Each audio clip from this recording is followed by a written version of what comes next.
Bismillahirrahmanirrahim. Bienvenue, chers étudiants, toujours en psychiatrie. Notre intitulé aujourd'hui, c'est les troubles anxieux. Comme d'habitude, tous les supports sont toujours disponibles dans la description à télécharger. Je vous invite toujours, mes amis, à abonner pour recevoir ces vidéos durant toute l'année. N'oubliez pas, c'est un j'aime et le maximum de partage afin que ces vidéos atteignent le maximum des étudiants le plus tôt possible. Donc, un nouveau thème aujourd'hui, on va aborder les troubles anxieux. Donc, comme généralité, premièrement, on dit que troubles anxieux ou bien les troubles anxieux, ce sont des manifestations variées qui ont en commun la présence d'angoisse. Et l'angoisse, ce sont les manifestations somatiques comme nous allons voir. Donc, c'est de la palpitation, la douleur. Donc, en commun entre ces troubles anxieux-là, on note la présence des angoisses. Notez bien aussi, il n'y a pas l'altération du système de la réalité comme les délires et de la schizophrénie. Faites attention. Donc, contrairement aux psychoses là, il n'y a pas une altération de la réalité. Le patient est toujours conscient et toujours en réalité là. Il existe des manifestations, je répète, des manifestations d'angoisse comme on va les aborder dans les définitions. Et bien sûr, il va s'exprimer par des symptômes qui sont reconnus pathologiques chez le patient. Donc, il y a l'absence de la nosognosie. Donc, un nouveau terme, on est très loin des psychoses.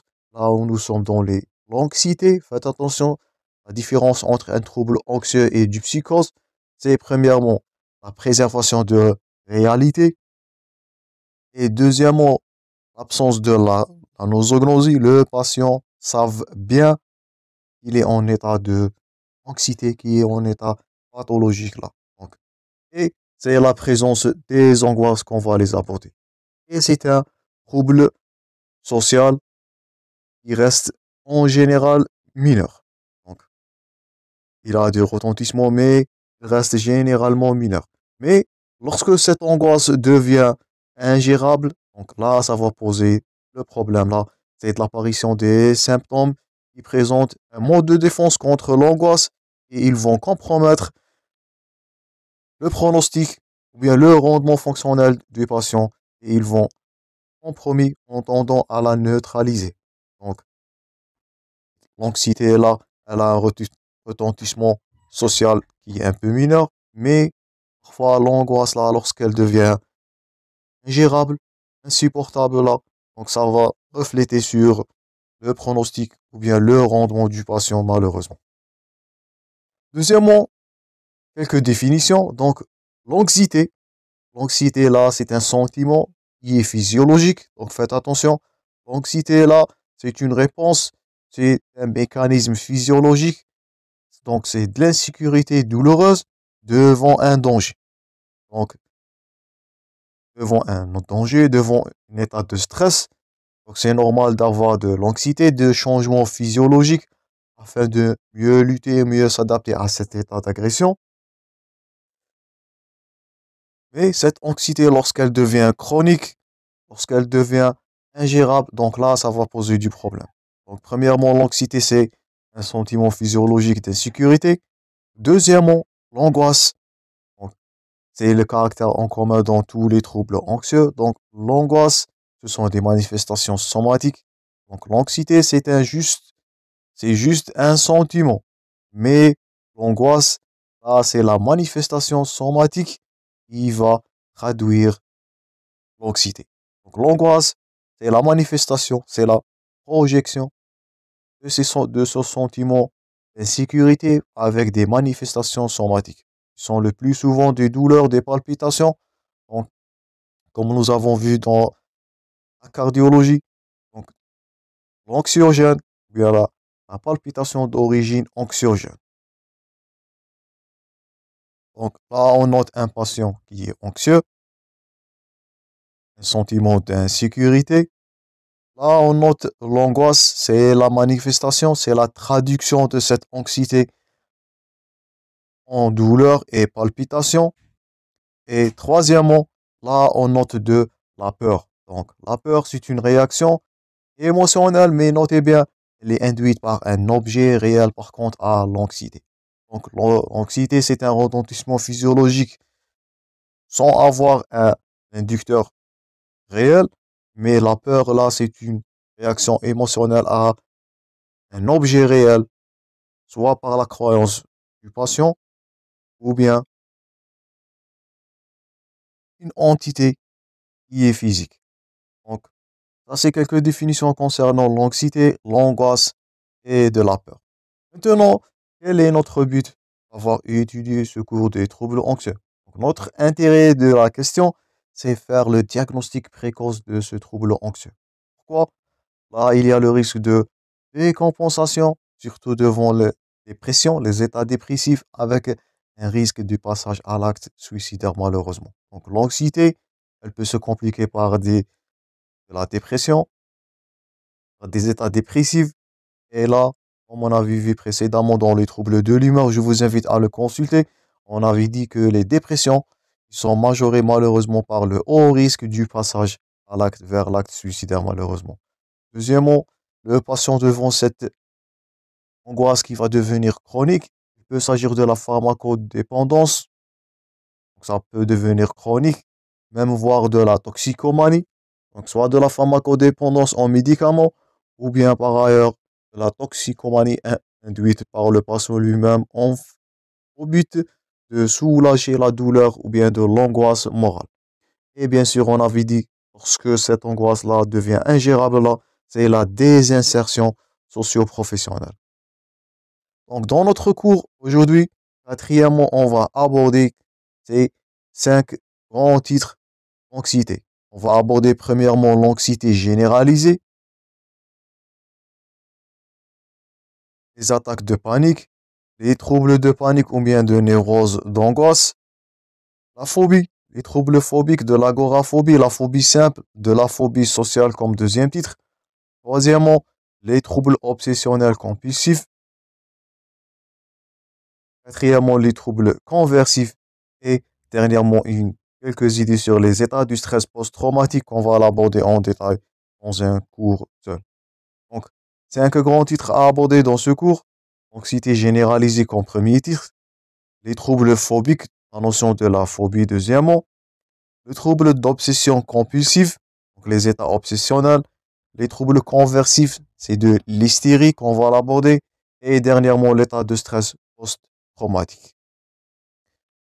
On commence premièrement par l'anxiété généralisée.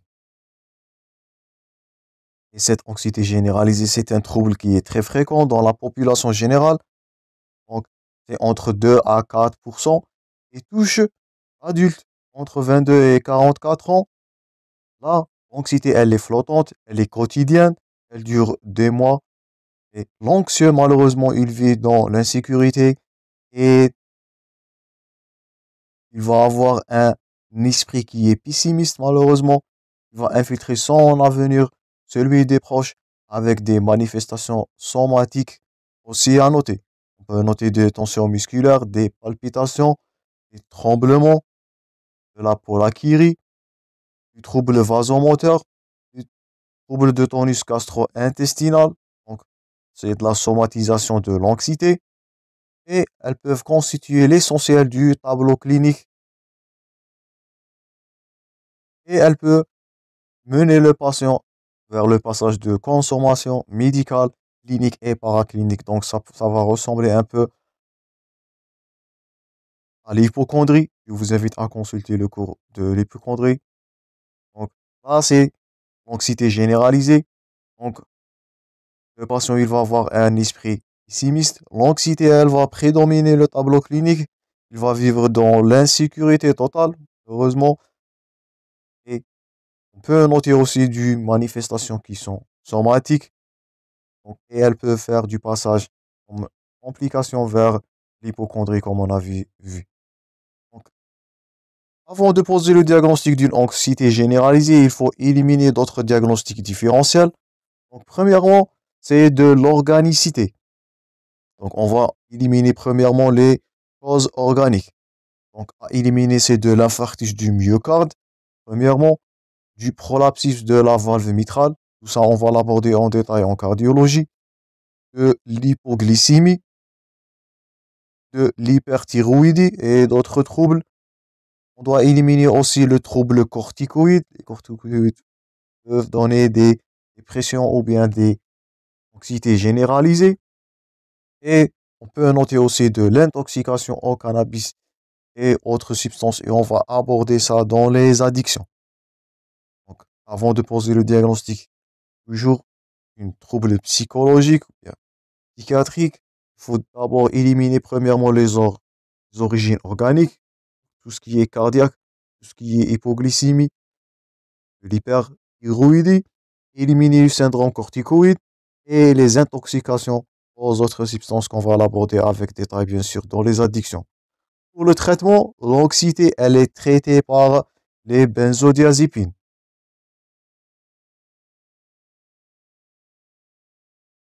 Les antidépresseurs, tricycliques, ou bien de deuxième génération, les antidépresseurs sérotoninergiques. Tout ça, on va l'aborder dans le cours des psychotropes.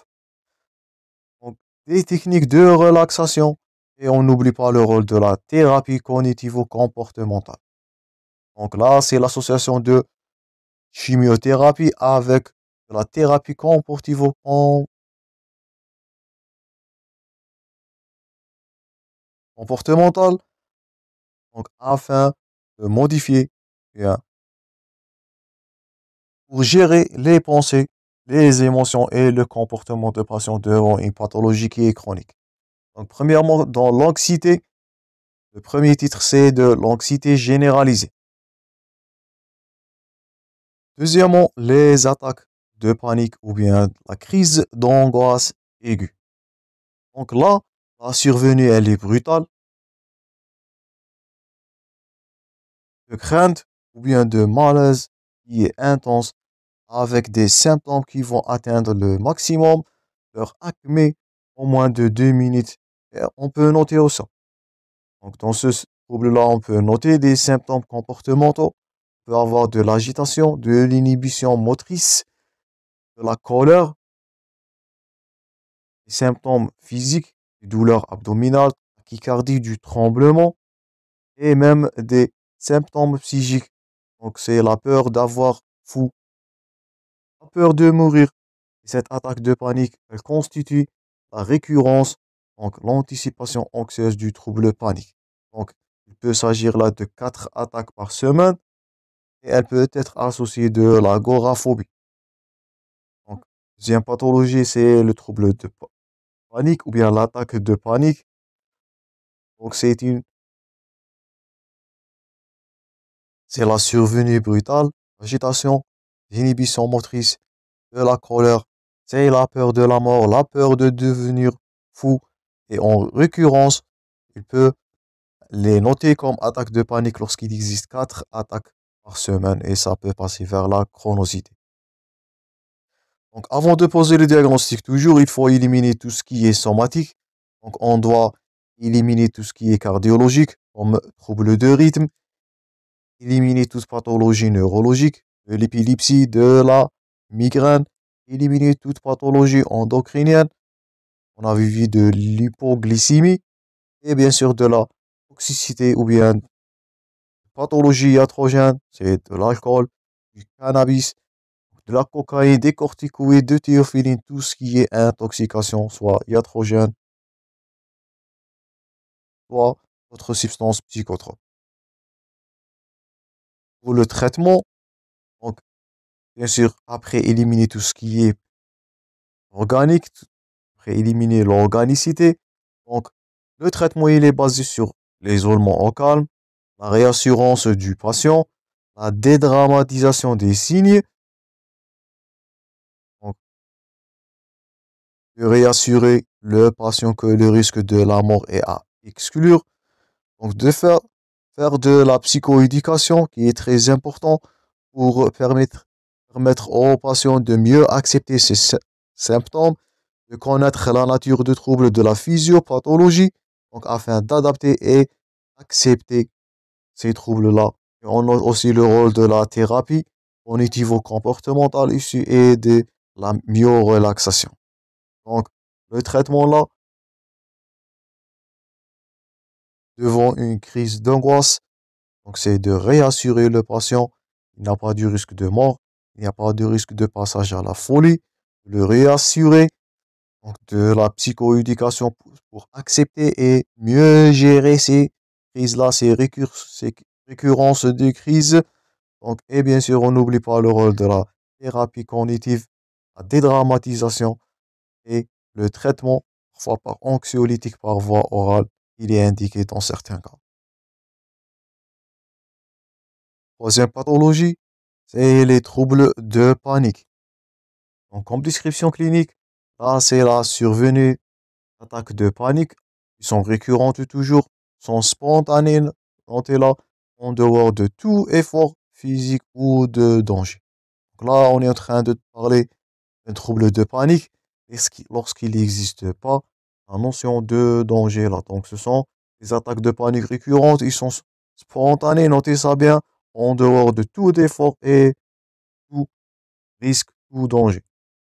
Donc, s'il existe 4 attaques de panique par semaine, donc là, on est en train de trouble de panique qui est moyennement sévère. Et si ces attaques de panique vont évoluer par 4 attaques dans une semaine, là, on est en train de parler d'un trouble de panique sévère. Donc, 4 attaques pendant 4 semaines, un trouble de panique qui est moyennement sévère. 4 attaques de panique dans une semaine sur 4. Là, c'est le trouble de panique qui va devenir sévère. Donc, ce trouble de panique-là, il est souvent associé à de l'agoraphobie qu'on va l'aborder prochainement. C'est la peur d'être seul dans les lieux publics. Là, on est en train de parler de l'agoraphobie. Concernant l'évolution et le pronostic des troubles de panique, il existe une rémission complète à 5 ans, entre 10 à 20% des cas. La comorbidité à d'autres pathologies phobiques. Il existe de la toxicomanie et comme complication, on peut noter de la dépression, addiction à l'alcool et aux médicaments, les maladies psychosomatiques. Il peut s'agir là de la somatisation. Je vous invite à consulter le cours du trouble à symptomatologie somatique et toujours dans la playlist de psychiatrie. Concernant le traitement là, donc c'est de la psychothérapie, donc, comme les crises d'angoisse. On peut utiliser de la chimiothérapie. Donc là, c'est la notion des benzodiazépines, les antidépresseurs tricycliques ou bien les antidépresseurs sérotoninergiques. Donc là, c'est l'absence des effets secondaires et on va aborder ça dans le cours des psychotropes. Passons maintenant à un autre trouble. Donc c'est les troubles phobiques ou de la phobie qui sont fréquents chez les femmes. Donc, et elle est prédominée par de l'agoraphobie.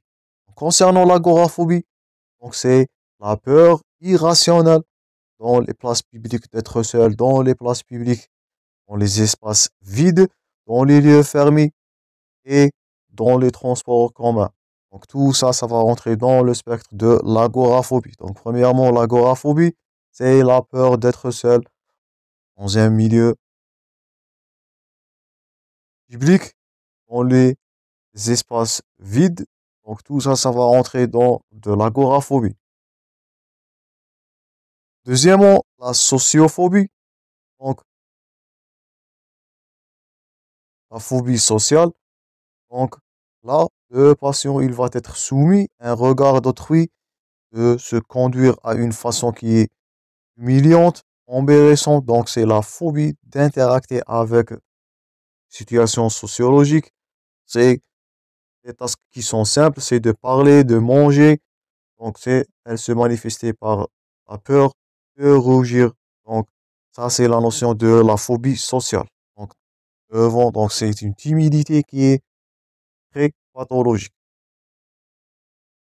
Toujours dans les phobies, donc il peut s'agir des phobies simples. Donc c'est la phobie aux animaux, aux objets, au sang. Donc, et les conséquences, là, le sujet, il va utiliser 3 stratégies. Donc, procéder. Donc, c'est l'évitement. Le sujet, il va éviter le contact avec les sources de phobie, le rassurement et la fuite en avant. Donc, ça, ce sont les conséquences sur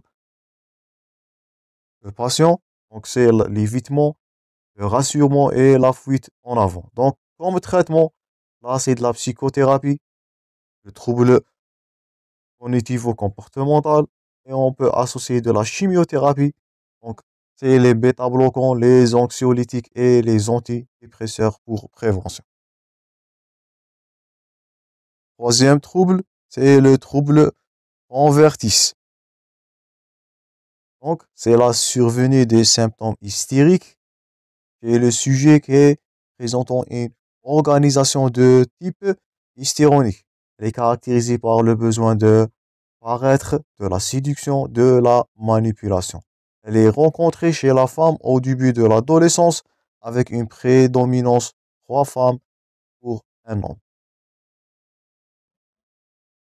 En caractéristique du trouble convertice, vient de la conversion hystérique. Donc, c'est la perte ou l'altération de certaines fonctions physiques, psychiques avec substratum organique.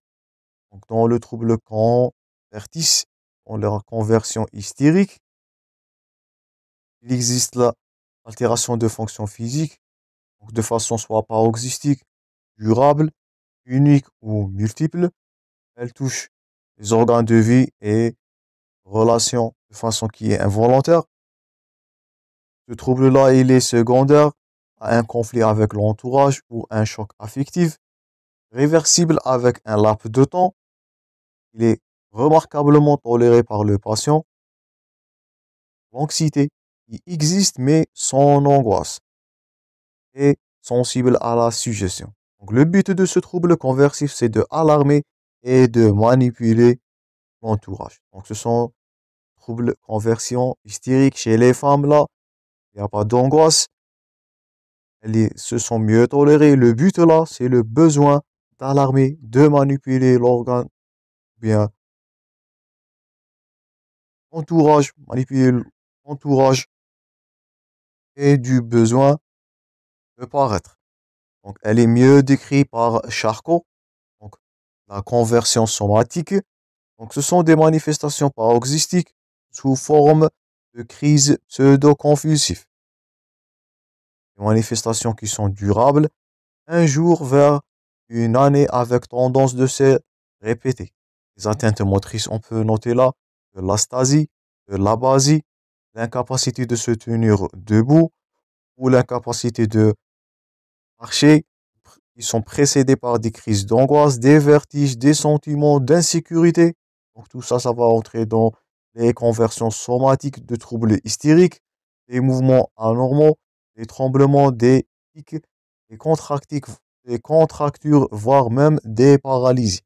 Donc le trouble hystérique qui a le but là de séduction, bien de la tension ou de la manipulation de l'entourage, il peut faire là peut s'agir d'une conversion somatique vers des troubles, des atteintes motrices, des mouvements anormaux, même des contractures, voire dans certains cas des paralysies. Aussi des atteintes sensorielles, une pseudocécité, une pseudo-surdité, une aphonie, une dysphonie, et même des atteintes du système neurovégétatif, le spasme des muscles lisses, des vomissements, on peut noter aussi un vaginisme, et même un spasme du diaphragme, donc c'est la grossesse nerveuse. Donc les patients là, le diaphragme va être contracté, ça va paraître comme une grossesse. Donc là, on l'appelle de la grossesse nerveuse. D'autres signes là qui peuvent être des symptômes psychiques, donc des troubles de mémoire toujours dans la conversion, l'amnésie psychogène, l'inhibition intellectuelle, des troubles de vigilance, de conscience, donc des états de somnambulisme, des états crépusculaires et même des états de transe. Donc tout ça, ça peut être rencontré dans le trouble hystérique qui est mieux décrit par Charcot. Comme diagnostic différentiel, éliminer toujours de l'organicité, éliminer de la pathomimie. Donc je vous invite à consulter le cours de trouble à somatisation, symptomatologie somatique, ou bien même de la simulation vers un profil. Pour la prise en charge, c'est de l'isolement, la prise en compte du contexte familial qui est nécessaire s'il y a une hospitalisation. Donc, on avait dit que les motifs là, c'est d'avoir de l'attention, de la manipulation. La chimiothérapie, elle est indiquée selon le contexte et surtout de la psychothérapie, de la relaxation, du psychanalyse et même de la thérapie cognitivo-comportementale. L'avant-dernier trouble, c'est les TOC, c'est les troubles d'obsession compulsif. Donc, symptomatologie de TOC et description clinique, ce sont des idées obsessionnelles, donc des idées, une conduite et même des sentiments. Donc, c'est l'apparition de manifestations de défense, des rites, des compulsions qui sont répétitives et gênantes. Et notez bien aussi la personne a la conscience du caractère anormal de son trouble, mais elle ne peut pas le contrôler. Donc, plusieurs types d'obsessions peuvent être rencontrées là. Des obsessions idéatives, des doutes, des craintes d'une erreur, de la phobie. Donc, on peut renoter sur la phobie, de la nosophobie, la peur de microbes. Donc, ce sont les patients qui lavent les mains de façon irrationnelle. Troubles impulsifs, donc c'est la peur de commettre un acte incongru. Il est noté chez les femmes. Donc, tout ça, ce sont des idées obsessionnelles, incompulsives. Donc, il semble illogique pour le patient, mais il ne peut pas les contrôler. Donc, ça, c'est du trouble d'obsession compulsive. Et même les compulsions et les rituels. Donc, ce sont des actes de sujets, il est connaître qui sont absurdités, mais il ne peut pas les empêcher. Il répète accomplir à peine d'angoisse. Donc, l'exemple, les calculs mentaux. Donc, ça, c'est de la rythmomanie, la vérification, le lavage des mains qui est accru et même donc, de la prière. Donc, c'est la répétition et de l'insécurité. Pour le diagnostic différentiel, là, donc, autre trouble obsessionnel, pour la prise en charge, on peut prescrire des antidépresseurs sérotoninergiques. Et notez bien que dans les troubles obsessionnels compulsifs, c'est la thérapie cognitivo-comportementale qui représente 70% du traitement. Donc là, le traitement, il est basé sur la psychothérapie. Dernier trouble, c'est l'état de stress post-traumatique. Donc c'est la répétition d'un vécu, d'un événement traumatisant, violent et soudain. Il peut s'agir là d'une notion de guerre, tremblement de terre, une mort violente, de la torture et d'une réorganisation caractéristique de la personnalisée. Donc là, la personnalisée va être atteinte du patient après ce trouble-là, après ce trauma. Après un laps de temps, et passant rarement les 6 mois, il va s'installer une reviviscence, malheureusement, des scènes traumatisées, des rêves, des cauchemars avec des décharges émotionnelles, ainsi que des troubles neurovégétatifs, instinctuels et associés des évitements, des stimuli et des souvenirs là. Et même là, elle va faire un retentissement. Donc, le trouble post-traumatique, malheureusement, il a un retentissement énorme sur la personnalité. Il va réorganiser le, la personnalité du patient autour d'une régression narcissique. Donc, c'est la dépendance et de la revendication. L'évolution là, la guérison sans séquelles si la prise en charge est correcte et immédiate. Et on peut noter malheureusement dans certains des cas de la chronicité, la chronocisation et l'invalidité de la personne. Donc, parmi les troubles qui posent invalidité des patients, on peut noter le trouble post-traumatique qu'on va l'aborder très prochainement. Donc, le traitement là, donc c'est à la phase aiguë, c'est la notion du debriefing ou bien du catharsis. Faites attention, il faut noter. Donc, le but là, c'est l'abréaction de l'événement traumatisant afin d'éviter l'installation de séquelles. Donc, il est à être dans la phase aiguë de trouble. On peut faire des séances d'hypnose entre 1 à 10 séances de la chimiothérapie Donc là, on peut indiquer les anxiolytiques, les antidépresseurs et même des neuroleptiques sédatifs. Donc, quelques points forts avant de conclure. Dans les troubles anxieux, notez bien la présence d'angoisse qui est en commun. Notez bien de la réalité, elle n'est pas altérée, contrairement aux psychoses. Notez bien que le patient, il n'existe pas la notion de la nosognosie, et c'est bien dans tous ces troubles-là, quel que soit trouble obsessionnel ou bien de trouble post-traumatique, il sait bien ces pathologies, mais il ne peut pas les résister. Donc, et notez aussi le rôle de la thérapie cognitivo-comportementale dans certains troubles. Donc, quel que soit devant une anxiété, quel que soit généralisée, trouble phobique, trouble obsessionnel cognitif, la notion de l'hystérie et même du stress post-traumatique. Donc ça, c'était tout pour les troubles anxieux. Je vous remercie pour votre attention, mes chers amis. Je vous rencontrerai prochainement dans d'autres vidéos. Merci pour votre attention et à la prochaine.